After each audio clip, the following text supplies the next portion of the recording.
Président Félix Tshisekedi akutanaki na Jeannette Kabila, mokili mibeko pe lipasa ya mokonzi ya mboka ya kala Joseph Kabila.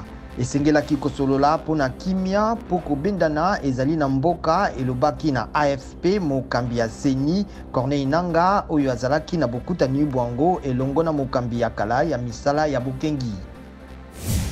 Vice-premier ministre pe ministre ya mambi ya kati ya mboka Gilbert Kankonde andimi boponami bwa Godefroid Mayobo bo kalaka mokambi pe molobeli ya palu ebonga ezalaki ya Nkondo Lugu Gizenga oyo akufaki pene na sanza mibale mileki.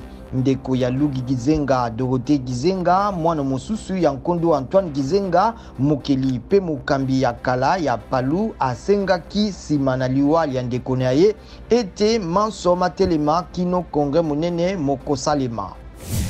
Tribunal ya basoda ekateli mibu tuku mibale ya boloko na basimba minduki zomi na mitano na Bunia.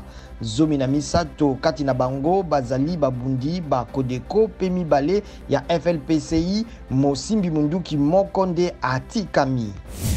COVID-19 emati makasi na Madagascar mboka eye sakolaki na sanza ya minei ete zwaki mono mokobikisa mosalami na Artemisia.